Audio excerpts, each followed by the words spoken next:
4 years ago. Oh, got it. And I'm here today with my colleague, Yvette Seger, who has also been with us since the beginning. She's on the executive committee, formerly on our Leadership Council. And the Leadership Council works really closely with us to make sure our resources are the most helpful and useful to our members as they can be. So I'm so pleased that she's here with me today. It's been a pleasure working together with Yvette all these years. You might be here today because you are your society is a new member of the consortium. You might be here because your society is a longtime member, but you're new to your society, or you're new to discovering what the consortium has to offer.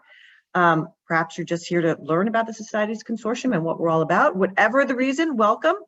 We're here today to give you an overview of what we are and some of the key resources that we've developed over the past few years. Change slide, please. Just a few basic facts. What the consortium is: a unique and powerful collective leadership commitment by our member societies to advance more ethical, inclusive, and equitable STEM fields where talent can thrive for excellence and integrity. And what that means to us is driving all our work is the value that the true definition of excellence, whether it's promotion, recognition, rewards, leadership, has to include the content of the work, but also the character of the conduct. In other words, work is not truly excellent if the conduct of those who produced it is not inclusive and equitable and ethical. And even when you just consider the work, part of that equation, excellence requires the breadth and innovation that comes from a diversity of perspectives. So that's one of our core fundamental principles for all that we do. The consortium was originated in late 2018 by our 3 sponsoring societies: the American Association for the Advancement of Science, AAAS, the American Geophysical Union, AGU, and the American Association of American Medical Colleges, AAMC, along with EducationCounsel. AAAS also serves as our fiscal and contracting agent. EdCounsel's role is as policy, law advisor, and basically the senior project manager for all that gets done. We're always available at EdCounsel to answer your questions and provide any help on consortium resources, activities, issues that come up. You can always reach out to me at lisa.battalia@educationcounsel.com, or our consortium's email, which is Societiesconsortium, all one word, at educationcounsel.com. And we have a slide at the end where you can jot that down or take a picture. I guess I should just check. Can everyone hear me okay? Because it's a little, all good? Okay. So here's our mission statement. And what's important about this is the 2 roles that we see societies playing, and why the national academies in the report recognize that societies have a unique role to play in ending sexual harassment and advancing climate and culture. 1, societies are their own organizations, and within their society organization, they can improve the advance inclusive, ethical, equitable conduct in their staff and their operations. But then also, super important, societies play such an important role and such an influence on their members, who are faculty, researchers, practitioners, postdocs, and they care. They care about being a member of the society. They care about the honors that a society awards. And with that connection, their membership is of value, so the society can influence the conduct of their members. And so that's sort of the driving force of having a societies consortium as opposed to other solutions to the issues. Societies have influence to define excellence, as I said, as both conduct, the quality of the work, and the quality of the conduct. And they have an important role in welcoming people to the society, welcoming people to the field, and making sure that welcome reflects a diversity of people, the full extent of talent in their field.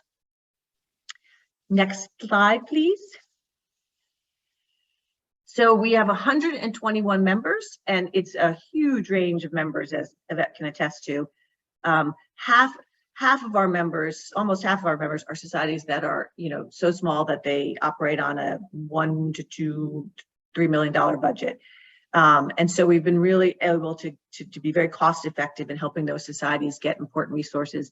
But our members range all the way up to the biggest societies, who also have steps to take in some cases, and also are able to lead in other cases because they have the resources to have moved forward in some of these things. Next slide, please. The genesis of the consortium was NASEM's report, which was a really powerful report, and that report still provides much of the research basis for why we do what we do in the consortium.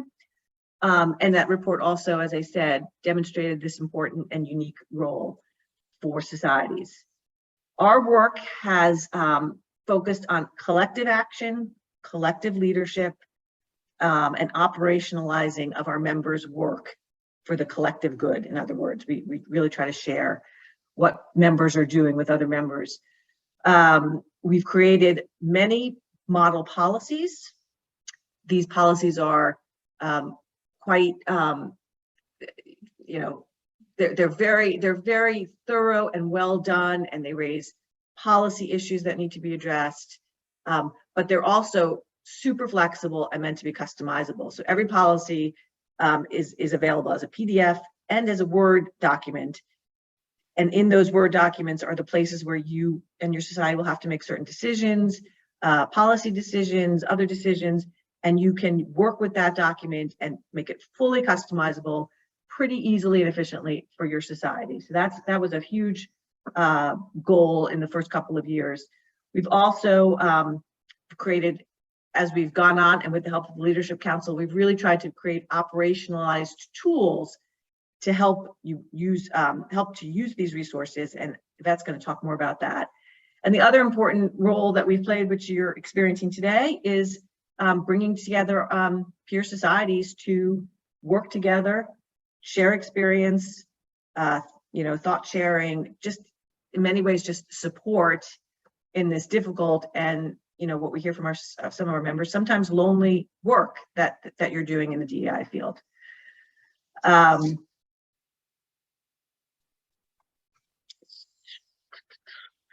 The other, I'm going to talk a little bit about some field-facing initiatives. That's much about our kind of member-facing initiatives, but we do have some field-facing initiatives. Today's a big day for introducing them. But I'm going to pass to Yvette for a moment so she can go through some of these resources I've sort of touched on in a little bit more detail, and then I'll come back to tell you about the other things.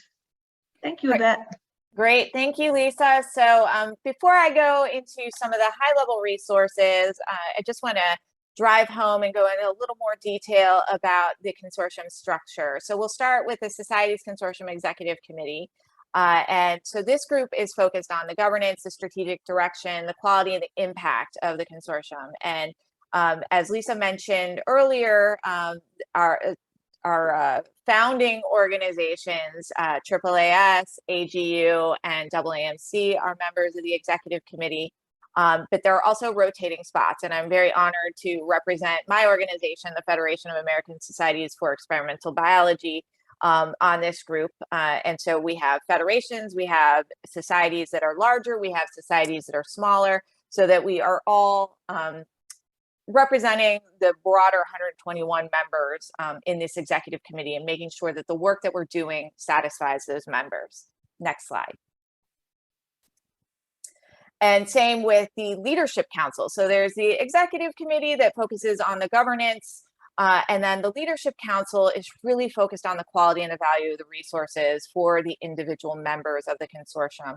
And you'll see some of the same names come up again, but then there are other societies that are represented on the Leadership Council, and they are the sounding board. Like in my organization, they would be the policy think tank of everything that we are producing to provide value to consortium members.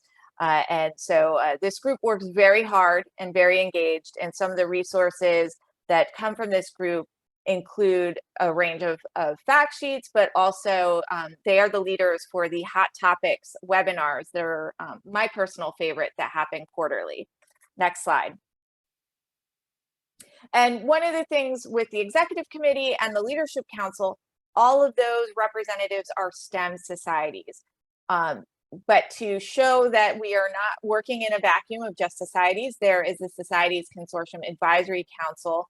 And so this is where we see the intersection between science societies and institutes of higher education. And so we have representatives from university groups or individual universities who sit on this advisory council. So we are really taking in a lot of information to make sure that we are providing the range of resources needed to really enact change across the community. Next slide.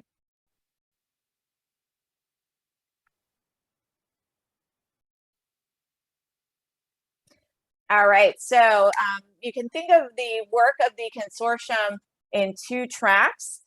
They are related, but they are different. So the top track is the creation of resources. So these are the short term, the foundations of everything that we do. And Lisa alluded to this a little bit in her opening remarks, that we have the model policies, the policy and law guidance and tools that are intended to establish the inclusive conduct expectations in the relative short term. And then the second track is the community building aspect. So these are your mid to long-term range, the sustainable change activities. So building bridges with peers in the field, restorative action, how we enact climate change, and leading to culture change. So we're always thinking of these resources shorter term, but they are all feeding into that larger community building that I think so many of you find valuable about the consortium's work. Next slide. I can't overestimate the amount of work that has been done. And hearing Lisa say that the first meeting was the fall of 2018, there's part of me that was like, wow, that was so long ago. I remember how I personally felt sitting in that room, going to breakout rooms and the initial discussion. And then there's part of me that's like, wow, we've only been doing this for this short period of time, and all this stuff that we have done and all the things that we have accomplished as a consortium. So on the left side, you have all the community building. We recognize that this is a journey. Lisa will talk about some of our field-facing works in progress later in this presentation. These are tools that we have heard from you since the beginning that would be helpful, and it takes time to develop them. But in the meantime, we've had these peer engagement ongoing programs such as the Convening. I think the Convening, given the attendance that I've seen in previous years and this year, it continues to be a great resource, great opportunity to engage and learn from experts in the field. We have the Consortium LinkedIn platform, or CLIP, that was just introduced, the Hot Topics webinars. If you talk to me for 5 minutes, you will hear all about the Hot Topics webinars, the informal chat and collaborates, all this community building that we've done. And I just want to say it and reiterate it, that most of this work has been done in the virtual space, and a lot of it was intended to be done in person. So we had about 1.5 years where we could really engage in person, but we have been able to achieve so much success in these peer engagement programs in a virtual space, and actually probably expanded our reach because we were forced into the position to do so much in the virtual space. And some of the things on the right side of this is a lot of societies initially came to the consortium because they were grappling with honors and awards policies, or just other topics pertaining ethics to policies. Ethics policies. Needed policies. Yeah, really they were policies. like, where can I get a policy? And so there is the library of customizable model policies that provide societies with a good baseline, but the ability to adapt for their own community's needs, but they provide this really nice baseline. And we have all of the documentation. One of the things we've heard from consortium members is, we're on board as staff. How do we get our volunteers on board? So the vision, outcomes, and action flyer, these resources, they're all meant to not only be used by staff, but also be used by volunteers. And you can see all of the wonderful legal resources the Education Council team has produced for us. I've particularly appreciated the last one on the right side, the Title IX regulation change analysis. I'm a geneticist, not a lawyer, so I have really appreciated applying my scientific knowledge, but building on their legal expertise. Next slide. So thinking about some of our core resources, a big one that we refer to, and Lisa and I are known for lifting this up, and we always refer to it whenever we give presentations, is the roadmap to inclusion.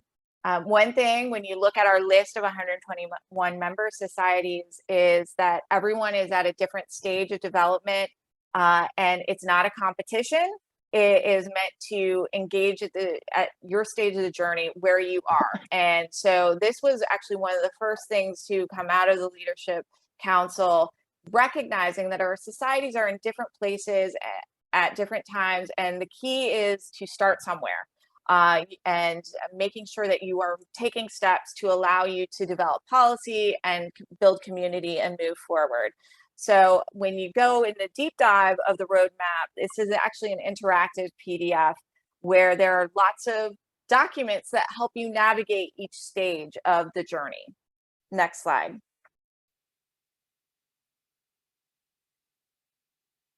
A second great resource is the 5-step slide guide. It is a tongue twister, but really it builds on that roadmap, thinking about, I'm starting somewhere. What are the steps that I need to take? This is really helpful at the beginning of the journey. And it really does help say, step 1, what are we trying to achieve? Step 2, it's a click through. How do we socialize inclusive norms and conduct expectations? Step 3, how do we create and communicate ways to raise concerns? Step 4, how do we create an informal resolution process with inclusive community building aims and practices? And step 5, how do we obtain society board authorization for basic response action when needed? So really, and you can see I skipped through this really quickly, and Lisa and I are always available to talk about this, and we're happy to answer questions. But you can see on each slide there are bullets that kind of walk you through to recognize where you are in a step. And then the beauty of this is, yes, we've shown 5 steps, but the slide deck is actually more, because each step has references so that you can crosswalk with resources that the consortium has developed to help navigate this with your volunteer leadership. Next slide. But even though it's like meant to, the five slide guide is meant to walk you through the paces, it does identify key baseline concrete steps for entities at all stages of the journey. Again, it makes sure that you are able to quickly access the consortium resources to help you navigate each of these steps. Next slide. And then the third resource that I wanted to highlight for you, and I mentioned it a little bit earlier, is this Vision, Outcomes, and Research flyer. And this is, again, in response to, hey, how do I sell this to my volunteer leadership? I am already bought into what the consortium is doing, but my board wants to see the benefit as well. So this outlines our vision as a consortium, and also aligns it with the National Academies report, the 2018 report that Lisa mentioned at the beginning, so that your leadership can see the alignment, that we are not working independently, that we are working together as a community to foster committed and diverse leadership, create inclusive communities, improve transparency and accountability, and build a structure for taking preventive and response actions. So this has been really useful and boils down a lot of background. If you've seen the National Academies report, it's quite large. So this is a quick way to highlight what the consortium is doing to further the 2018 National Academies report. Next slide. And then the last one before I turn it back over to Lisa is the compendium of resources. And again, we have been mentioning throughout that the consortium it has resources, but the beauty is the community and learning from each other. And working for a federation myself, one of the things I value working for a federation is that we all talk to each other and we share. We share our intelligence. We also share our resources, and that's what the compendium of resources is for the Societies Consortium. And this is where you can it's a mix of things that are developed by the Education Council team, but also things that are submitted by member societies. Hey, we navigated through this. This worked for us. One of the more robust areas, if you look at the little subcategories on the right side of the slides, is meetings. And you can see all the documentation that is available that some of our societies have implemented quite well in terms of making more diverse and inclusive meetings. And so this is a resource that is updated quite frequently. It is as good as the submissions. So if you have something to share that you have learned from, we highly encourage that you reach out to the Education Council team to have this added to our compendium of resources. One of the other things I do want to lift on this slide is that a lot of times societies will say, hey, we're looking for a trainer on these issues or a specific speaker. And that is all listed here as well. So don't sleep on the compendium of resources. And with that, I will pass it back over to Lisa to talk about some of our field-facing initiatives that you'll hear about today. Yes, and I'm going to do that in a minute, but I just had a couple of thoughts as I was listening to Yvette. Just some thoughts. So this doesn't do the compendium justice. This is a screen, a screen. No, shot. Oh my goodness, yeah, it's interactive. You click on meetings, and then you get 4 different subcategories, and for each item there is an immediate link. Click here, it takes you right to what we're talking about.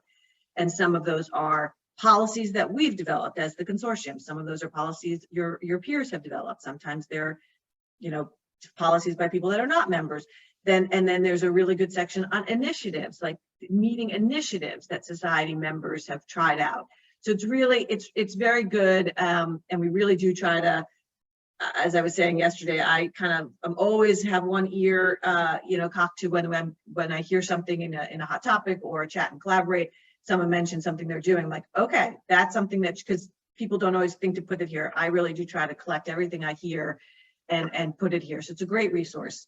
Other thing I wanted to mention under legal policy, there's another legal document I think that's really helpful.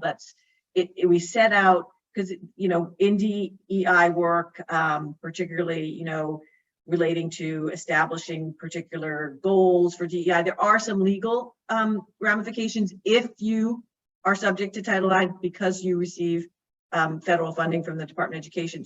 So we have a nice document there that lays out really clearly when Title IX might apply and how it might apply. So just a plug for that. That's another legal advisory that we've produced, and that is under the library, under law and policy guides. We talked a lot about the model policies, and they really are, I think, really useful and have been used by a lot of our members. But as Yvette was pointing out, the roadmap and the 5-slide guide acknowledge that you may not be ready to make policies. That might not be where your society is. And there's just a ton that you can do without a formal policy to establish goals, have a way for people to let you know there's a problem, have an informal way to sort of begin to look at things, have maybe some very small but impactful consequences you could do. You can do all of that without full-blown policies, and that's a lot of what particularly the 5-step guide tries to navigate you through if you're in that early part of the journey, which many of our members are. So, and again, there's no grading here. It's just we're just trying to package our resources in the ways that can be most helpful to this broad array of membership that we have in these very, very different places on the journey. And I want to give one more plug to CLIP. So the things I'm going to talk about in a minute are really important field-facing initiatives that we've been working on for quite a few years now to really get them ready to go. But this CLIP platform is something that we've It's taken some time to get going, but it's something that our members have wanted, and we're really, really pleased to be able to do that. And it's, you know, it's a online, because we're doing so many things online. It's an online community, another step in our desire to bring peers together and make a community. But this time, as I think Yvette says in her video that we showed yesterday, it's asynchronicity. So, like, you know, we do have 4 times a year where we meet for hot topics, and 4 times a year that we meet for chat and collaborate. So pretty much every month we have a chance to be together, but that's once a month. So this is a way to do this connecting and sharing and thought sharing and resource sharing and asking questions of each other much more flexibly and on any given day. So we're super excited and proud to be having that up and running. So that's, with all that, the field facing initiatives, because that is the consortium is really intended to help our members and have our members help each other, but then also use our sort of power and resources as this collective group to shape the field. And you're going to hear a lot more about these things, so I'm not going to go into too much detail, but the 2 things that we have been working on with our advisory council, because again, these are field facing, so we've brought in our advisory council to help shape these, and those are non-societies, but important leaders in the higher education community and other communities. So to make sure that these things are the best they can be. And the first one is the case studies library. It's up and running. It's under the library. It's a brand new tab. First tab. It's public facing. Anyone who gets on can look at the case studies there. We created a series. We actually did a lot of outreach to graduate students and the community to sort of say, what are the real life problems we should be looking at that you're facing? Because this case study library is sort of 2 goals. One is to help societies understand what's going on so that they can practice preventing and responding to difficult situations that might come up.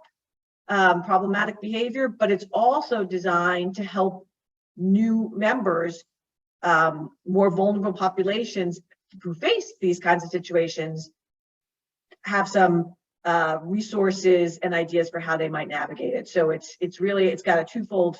It's to help societies prevent and respond, and it's to help individuals who are subject to who participate in meetings and activities to understand what conduct they should expect and what are some of their options when they face conduct that is not acceptable.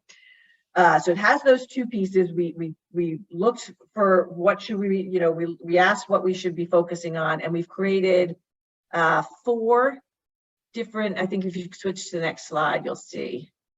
So those are our 4 case studies that are now up and running. Number 2 is just about ready, but rather than rush it to proofing and dotting every I and T, we're just going to wait until after this can be over to get that there. And today, what we'll be doing, we'll actually be practicing with case study 4 in a workshop on how to navigate a difficult conversation if you're actually conducting a case study workshop at your society. So the other one, and this is a fairly complicated one, so I'm not going to go into a lot of detail because Jamie's going to really talk about this, but it's called the Ethical Transparency Tool, ETT for short.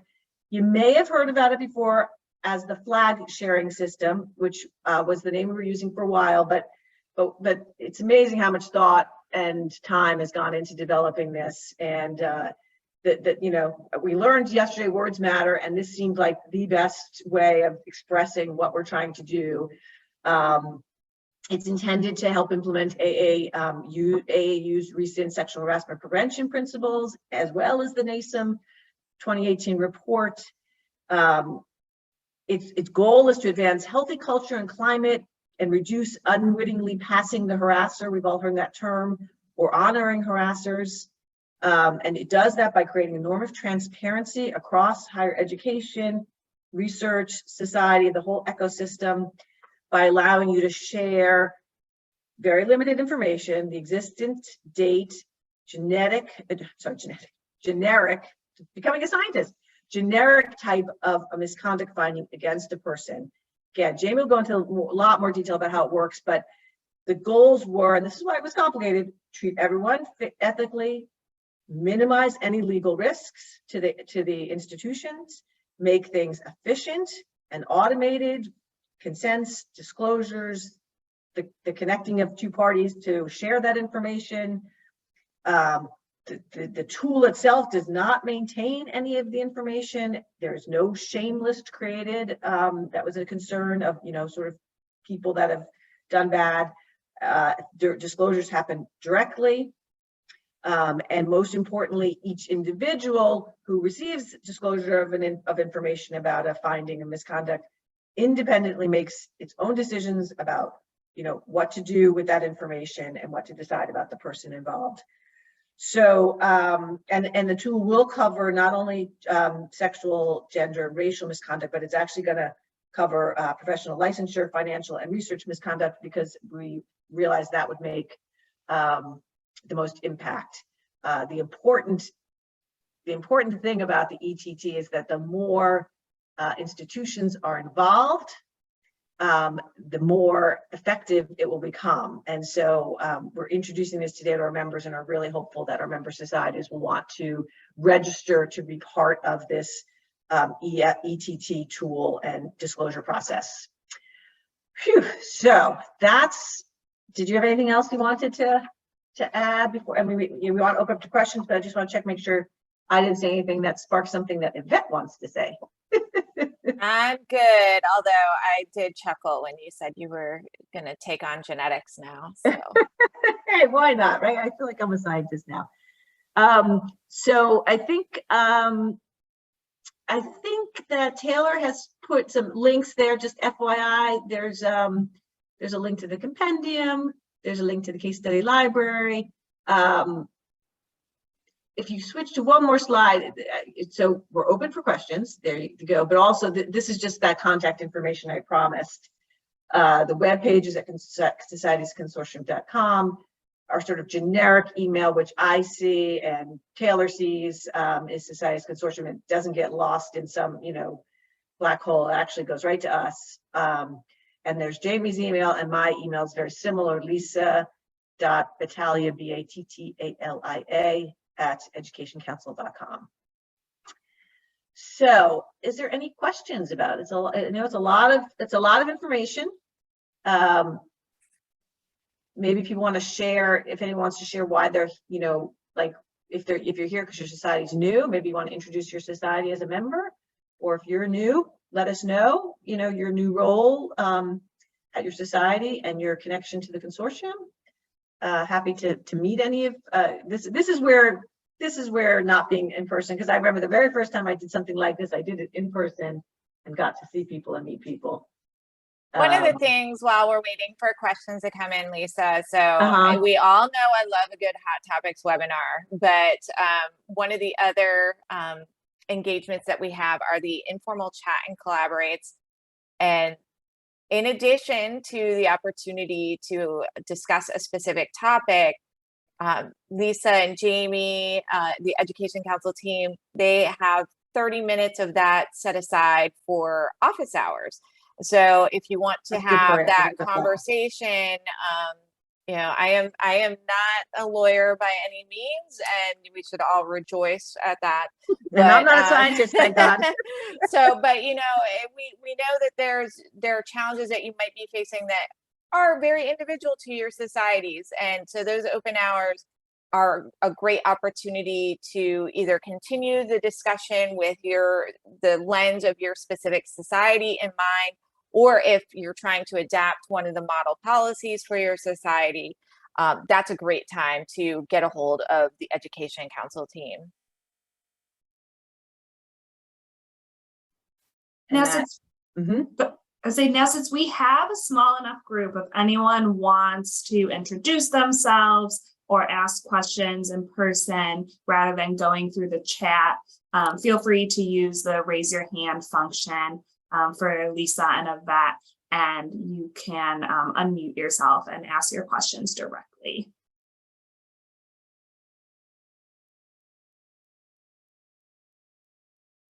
Will you see if hands are raised? I'm not sure I can see on my screen. Yeah, you'll see. Okay. You could put our next hot topic is actually November 10th. And we'll relate to the case studies workshop we're introducing today. We'll do a deeper dive into that, into the case studies. Earlier this year, we had a great session on the most recent one was a great session on initiatives that our member societies, 3 member societies, the Wildlife Society, the Chemical Society, and I think a third on related to supporting, building community, providing support, raising visibility of their LGBTQ plus members. And I actually posted that on the CLIP platform for easy access to that. You know, a few other things there. Oh, the leader, I wanted to mention again, the leadership, the vision, outcome, and research flyer. You know, really just to highlight that again, that is because we talked so much yesterday about the value of courageous leadership, and that can be a useful tool. It's very visually appealing, and it's short, and it's concrete, and so it actually tries to take the NASEM report and put it into sort of society-focused, actionable steps related to the objectives. So it's really useful. What are we doing and why are we doing it? And then the research backs up why we're doing it, and the research is there captured all in one page, which we didn't. I don't think we showed that second page on the screen share, but that's a really useful flyer. But that's a test. They can now go and they can look at the second page because we provided the teaser. I see Jody has her hand up. Great. As a relatively new member of the executive committee, I really appreciate this overview of everything that the consortium has been working on since its inception. My question actually has to do with how language has shifted. I was struck here again by how we've gone from the flag sharing system to the ethical transparency tool, really to convey the right tone and message. We talked yesterday in the breakout group about how maybe replacing the word international with global is an important shift in language. And I've also been thinking about another shift from mentoring to mentorship, another National Academies report that's really influenced our thinking. So my question is, what other places has the language in this space shifted? That, I mean, it's a simple thing we might all adapt and adopt as we have these discussions in our communities. Well, it's interesting. One thing that came up yesterday, I think in a breakout, not the plenary, is we call all of our societies, so many of our societies start with the name American or American or of America. And how does that feel to international members or immigrants here? So yes, and I think the big, to me, one of the biggest things is our name, which is relates to that. It's hard to change a name, right? It's hard to change a name that has existed for a while and that people know, but really our focus is much broader than sexual harassment, right? The Society's Consortium on Sexual Harassment in STEM doesn't necessarily capture how much we want to focus on intersectionality, that sexual harassment often is intersected with racial identity, ethnic identity, other identities. Also, that ultimately the sexual harassment is a piece of a much bigger mission to change climate and culture.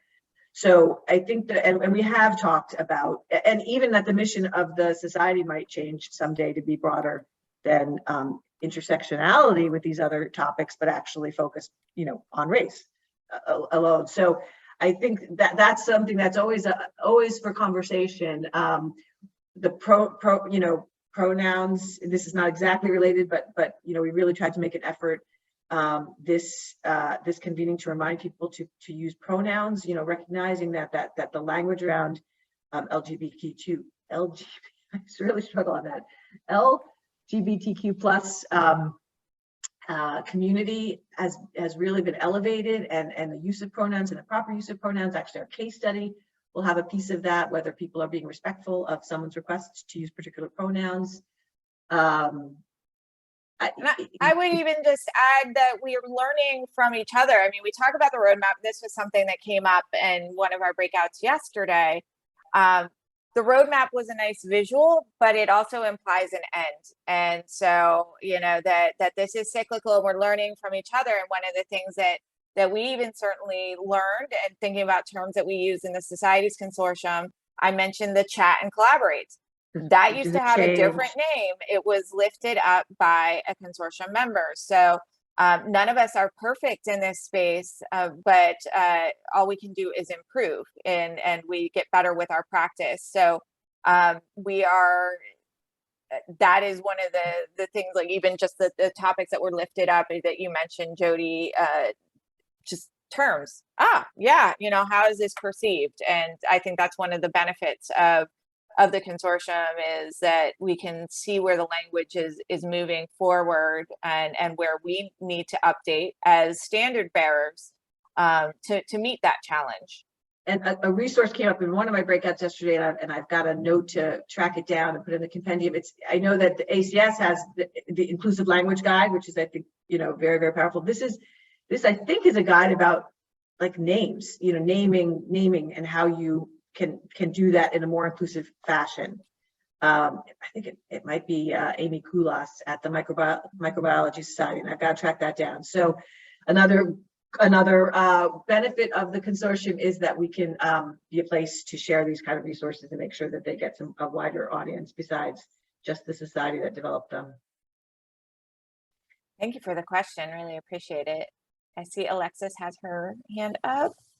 Yeah, thanks. I was actually wanting to build upon Jody's question regarding international endeavors. So I guess it's sort of several things. One, is there a longer term plan to involve internationally, non-US based, to be blunt about it, organizations to the conversation? Because I imagine that would be really important, especially when we're calling it, which I hadn't really thought about, is like, it is this Societies Consortium on STEM. It's not like the US societies, you know, or something like that. So I think that's actually a really important thing.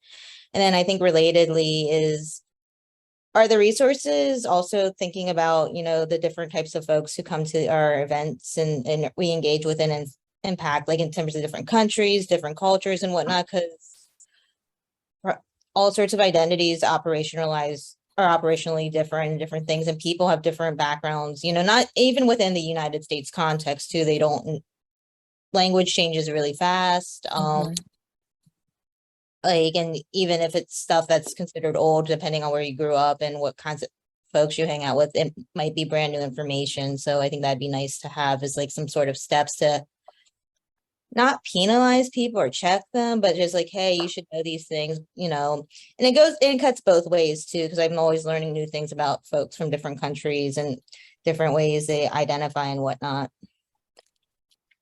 Yeah, so as a technical matter, it's not called the United States Societies Consortium, but actually in the governance documents that we started with, we did limit ourselves to US-based societies, but indicated that was kind of a, you know, that was a practical decision at this point. We were just up and going, and that was about all we could handle. Totally understandable, because right, law operates differently too. And there has definitely been conversations about how to engage international members within, you know, so how to do that. Like, and one thought has been to perhaps have a slightly different membership category that would invite them, you know, sort of to be fully included in activities, but recognize that our materials, we may not have the bandwidth to make sure that our materials are perfectly right for their laws. And, you know, we just, you know, so we kind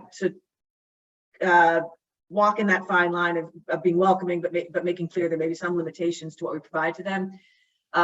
But we do, but so many of our members, I mean, we often hear this, you know, well, like, I think IEEE, like 60% of their members live internationally. I mean, there are societies that have huge numbers of international members.